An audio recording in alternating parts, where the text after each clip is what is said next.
Hey everybody, good afternoon. Welcome to 12-Minute Trading. My name's Doc Severson, and I am joined by Dave Lukas here. Today is Monday, the 25th of September, in 2023. It's funny because a couple weeks ago we said, hey, the last 2 weeks in September are historically bad. I'm like, yeah, everybody's saying that though, so we'll probably end up bouncing. Well, here we go again. So we're down about 6% on the S&P. Now, what's interesting is that we have not made a lower low yet on the NASDAQ. So Nope. we have the Magnificent Seven, and we have the others 493 stocks in the S&P 500. The other 497 or 493 are actually flat for the year, absolutely dead flat. And it's 7 stocks are pushing this market higher, which ultimately rarely works out well. So what do you think, Dave? Is 2023, are we going to end on a bang or a dud, or is the bull over? Well, I do think that I don't think we're going to reach new all-time highs this year. I did kind of back in August when we had the momentum. I think what killed that was the downgrade.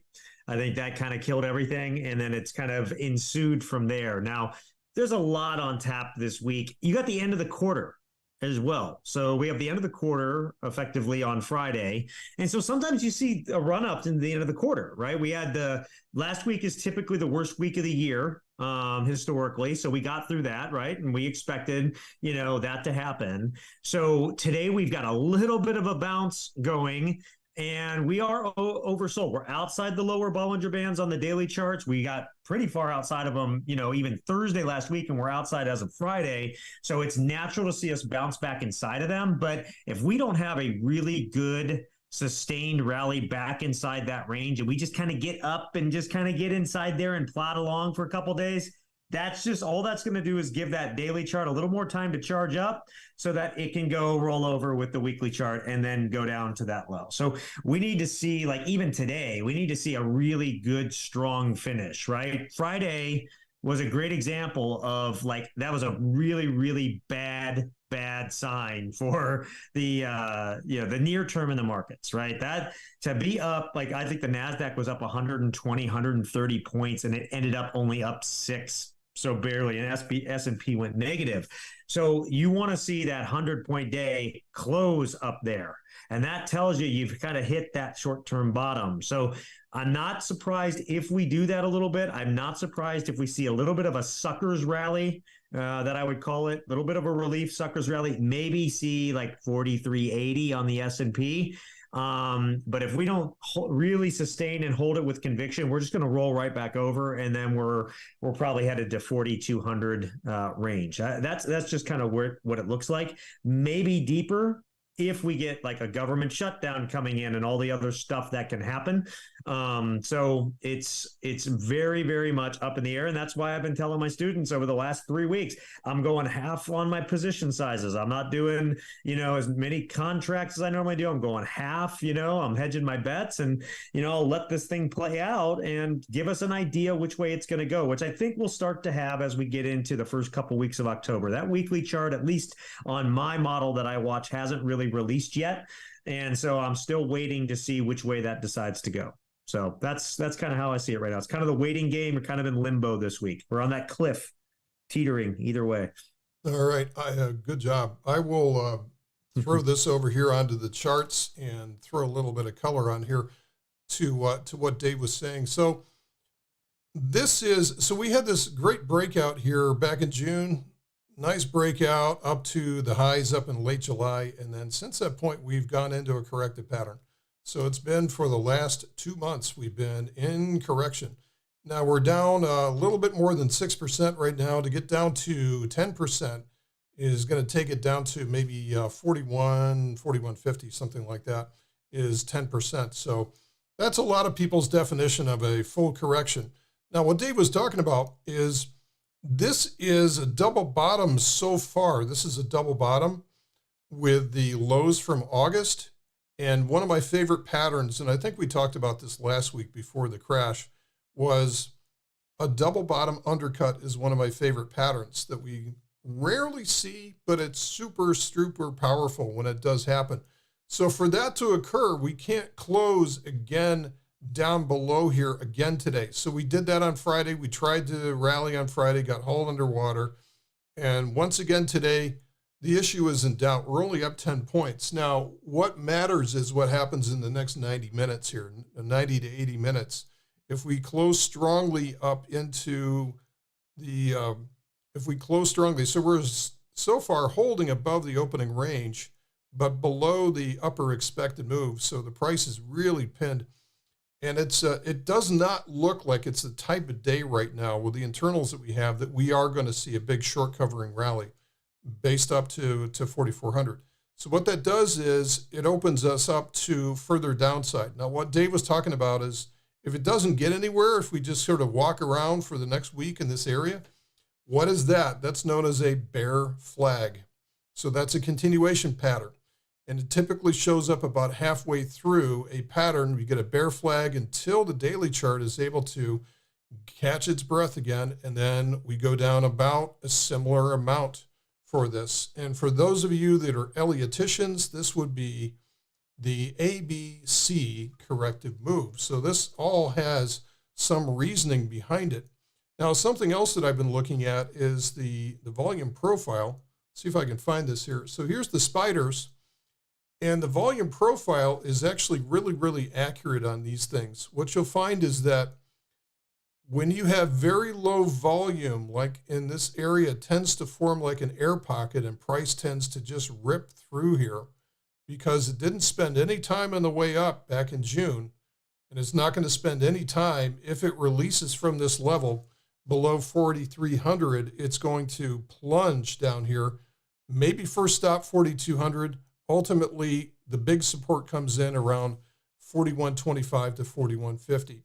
So volume profile could be a real key towards what happens here. Now, what happens after that? That's going to be important because so far we still have, let's go back to our full fractal charts. We still have a larger time frame uptrend. So if we go out here we have the monthly on the left-hand side, that's still an uptrend. We still have the weekly chart. Now the weekly chart's in a downtrend, but if this comes down to, let's say, somewhere between 4,200, 4,150, something like that, that just turns this into a monthly pullback in the context of an uptrend. So a lot of times we can see, even if it's to a lower high, we can see a very strong rally off of there.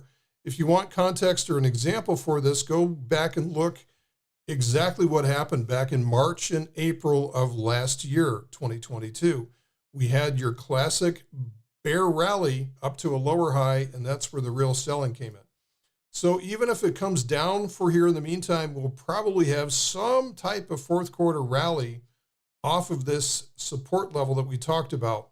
But it's what happens during that rally that will set the tone really for the beginning of 2024. If it's to a lower high and if we roll over there, that is a classic destructive signal that will probably see us selling into the early part of 24.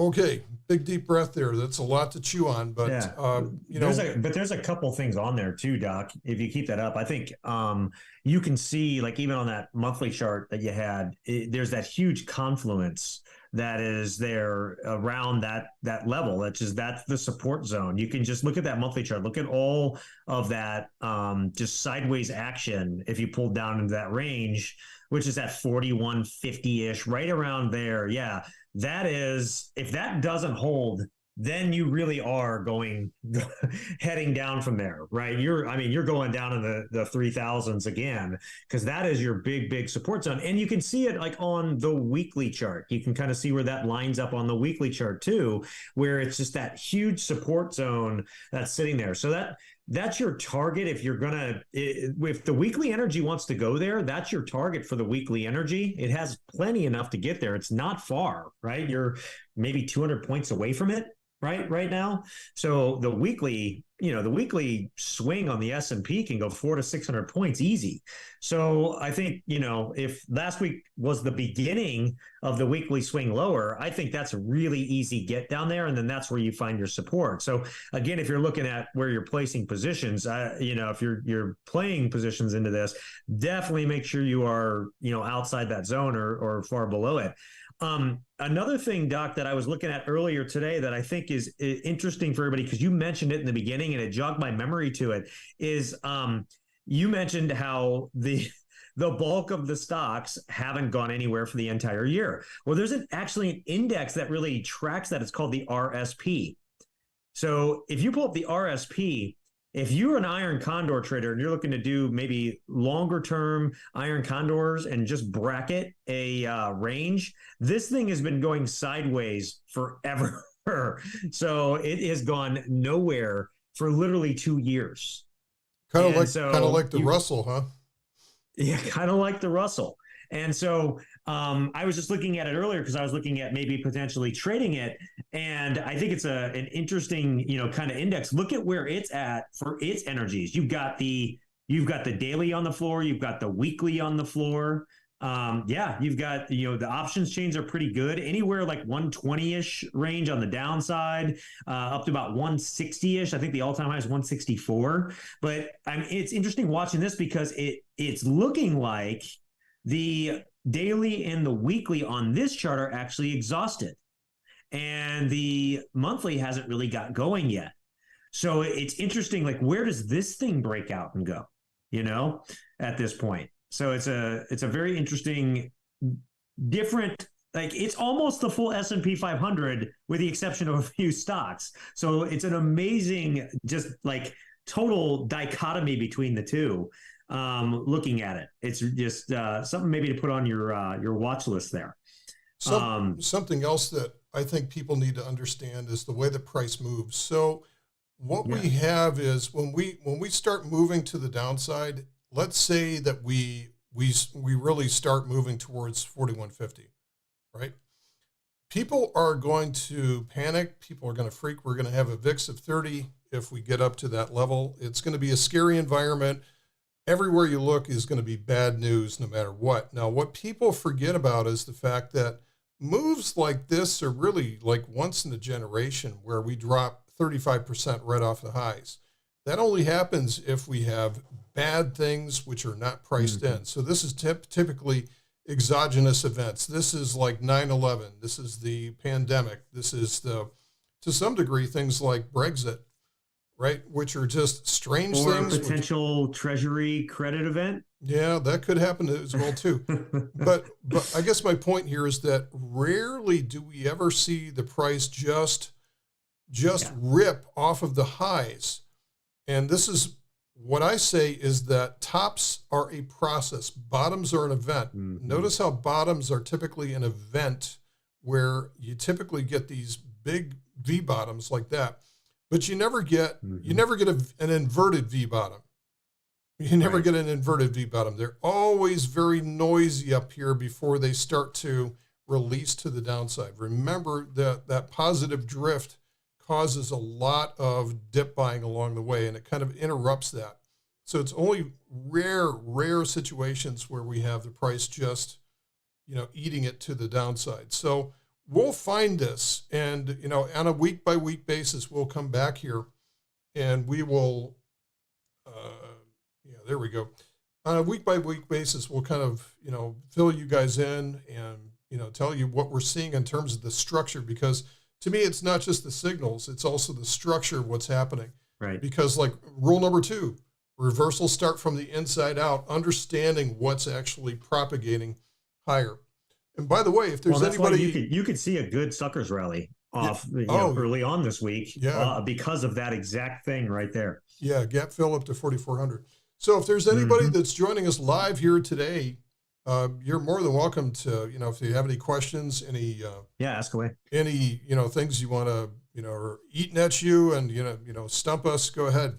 And by the way, if there's anybody that's watching this on a replay later on this week that wants to fire in a question, just shoot it to us at support@12minutetrading.com, and we'll get it on our next session, which should be next Monday. Doctor, we didn't even cover. We've got PCE this week at the end of the week. Oh yeah. So we've got that coming out, and then there's some other. Well, what'll be very interesting. Powell pretty much made it known. I mean, forcefully in his commentary last week. I think it was the most hawkish conference I think I've ever seen with him. Especially, I watched it, and the question right as soon as the question was asked about the soft landing, and his like knee-jerk response, interrupting the reporter in the middle of the question was no. The market, that's when all the sell-off began, was right there when he said that. And then he tried to walk it back a little bit later, but the damage was done and nobody believed him at that point. But the big thing that we've got now is he made it very clear that it's all about employment and jobs. They want to see employment destruction. And think about what this does to the market, right? Because we're supposed to get the September jobs numbers next week. Well, guess what happens if there's a government shutdown? They don't report the numbers. So that leaves the market in limbo for however long that happens on that critical news. There's just like all these little things that the market's just going to get toyed with, I think, over the next couple of weeks as this stuff all ensues. Yeah, so, we'll have to use. I don't think they're gonna. We'll have to use the ADP private payrolls as a and proxy. those have been way off from the real numbers. They've been way off. So I think the market's gonna.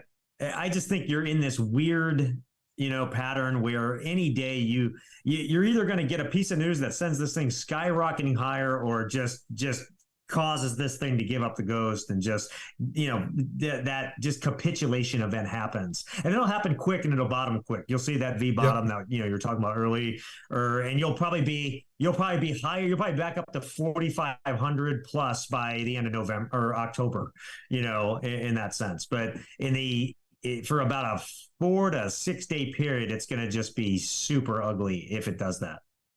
It's going to freak everybody out. So, and you're going to get that VIX spike. So that's kind of for everybody. Don't forget that you can always get back into a position. So if you're not comfortable with what's going on right now, and I would say very few people are. So number one, puts are still relatively inexpensive. If we look over here at just general implied volatility, if we look at the VIX here of the S&P 500, we've had a little bit of a move here today. We've gotten briefly up over 18, but right now we're still sitting at 17. We still have a teenager VIX below the 200-day moving average. So right now, even though we're down 6%, volatility risk premium is still relatively cheap. So this is what I'm looking at here. The VIX below the 200-day moving average. Volatility risk premium is still fairly cheap. So buy out of the money puts at areas where you think the price may come down to, because they'll explode in value at that point. So if you don't want to sell out of your positions, that's something that you can do. There's never a guarantee that you're going to 100% replace what the paper value, what you lose. But if it's very, very important for you to keep that position based on your cost basis, or maybe it's a taxable event for you that you want to avoid, then hedge like crazy right now. This is the time to do it. So it is a really good time to do it. And, another way to hedge it, if maybe a put's too expensive, do a small little spread. You can get it for a lot less cost. Even a 5-wide spread, like on the SPX, can give a lot of protection to, maybe a 10-wide spread, even if you've got it, just in front of it. And, that's something that I do from time to time is I'll just throw, some, I'll use like the XSP and throw some $2 wide spreads for, 8 cents, you pick them up and throw them in front of a position just to protect you. And if it comes down to there, you make plenty enough to effectively manage your trade out if you need to, right? So there's a lot of ways to do that. I think you and I were talking a little bit about this before today, is that a lot of traders get paralyzed and they just can only think about that one, trade that's going wrong or something going against them, and they miss the opportunities around them. And that's something that I think is important.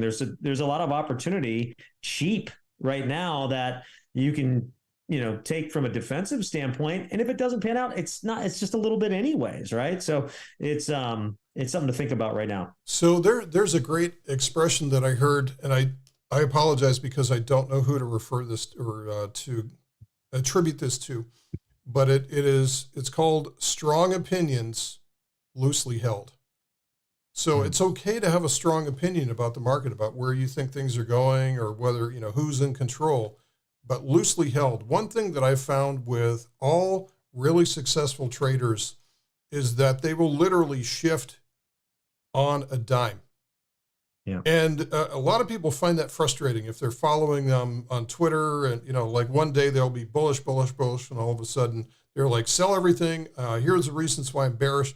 They will literally flip on a dime and say, and people get mad at that and say, oh, you're covering both bases. Nope, I have flipped.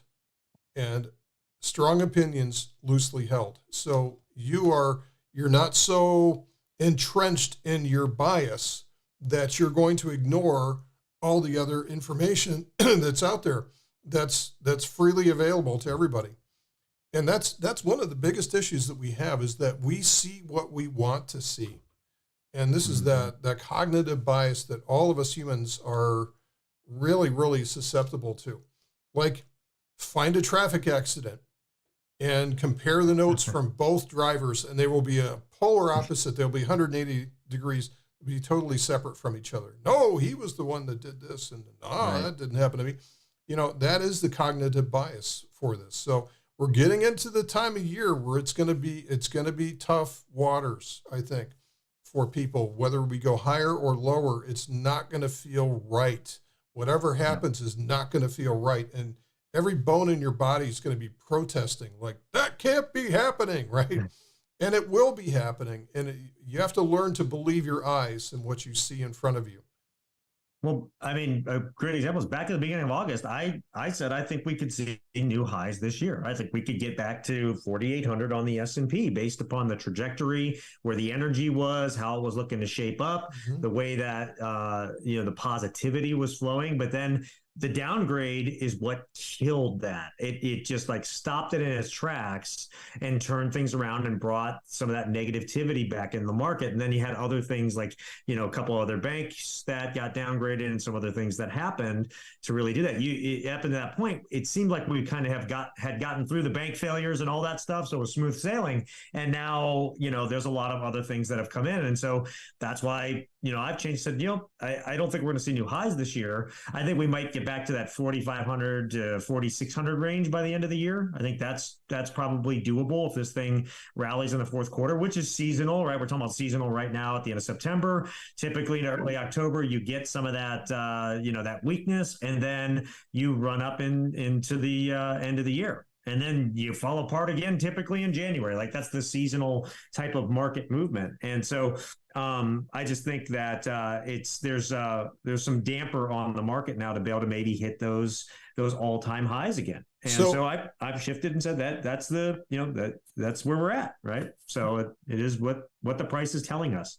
Yeah, if you'd asked us, I mean, if you go back and rewind a month ago or 6 weeks ago, we'd say, yeah, a little bit of correction now is really good, and then we're setting ourselves up for a fourth quarter rally. Right. That's, but that was all before basically Powell last week, said higher for longer. And it's like, oh no, this is so 2022 all over again, right? It's like it's like a scene from A Clockwork Orange where the actor was, forced to hold his his eyeballs open and watch, these scenes that he didn't want to see. Like, we're going to have to watch this thing all over again. And we're watching the 10-year note rise and interest rates. It's like the same thing all over again. And we're like, oh no. So, I mean, my thought on it as of right now, if I'm looking at, like, just for fun, like, if we're going to play out the next year, right? I think we swoon from now into, maybe the second week of October, and then probably gets maybe some either bottoming action or consolidation, kind of setting up wherever support is from that swoon. Then we get a rally that goes into fourth quarter. It will be marked by probably some pullbacks and stuff, but ultimately will be higher by the end of the year. And then as we get into next year, all bets are off. And I think by that time, I think the Fed will probably have raised rates again because our inflation numbers are going to continue to go up right now. And so I think the Fed will have raised rates again. They're going to hold. And the market's finally going to see some of the underlying things that are happening with the macro data, right? And I think you're going to have a very, very, a very much like 2001 to 2002 kind of first quarter. Now, does that mean we're going to be in a bear? I don't know, but I could see us having a 10 to 12% correction and just being like in a nasty kind of real choppy, volatile market with a higher VIX, which honestly, I think you and I would love because we can get back to doing those target 100s with the high probabilities that are great for that type of market. But that's kind of how I see the next 6 months or so kind of playing out. I think there is going to be one last ditch effort to extract as much money as these big boys can from this market before they pull that rug. I just don't think they're done yet. I agree with you. I do believe we are going to get a weekly swing higher into the fourth quarter. How far that goes, we don't know. And really, that's the one thing that we say all the time is like, hey, don't worry about, let the guys on CNBC and Bloomberg and all that stuff worry about where the S&P is going to be at the end of the year. I honestly don't care. All I care about is what happens to this swing and what happens to the next one. Because if you can do that, if you can compress your actions down one swing at a time and then match that with the right strategies, you don't really care what the market's doing. And all of a sudden you can sleep again, which is really a precious commodity these days. So, all right. It looks like we are clear on questions. Yeah. So we will we'll do this again a week from now, and we will have a lot more clarity next Monday about where we are with the Fed and PCE and jobs and all that stuff. So watch today's final hour. If we pull another Friday and it's starting to move down right now, we're almost back to even just around there for the day. So watch and see if we really give it up into the end of the day. And that could be, that could just be a sign that it's going to happen this week. Yeah. Right? Gravity. And the Bears are just using going to pull it down. Bears are using any intraday rally just to set things up. Yep. So that's what it's showing right now. Probably we're heading lower, but we'll know a lot more in the next couple of days. So, yeah. All right. Thanks, everybody. You guys take care. Thanks for joining us here once again at 12 Minute Trading, and we will see you next time. Bye, everybody.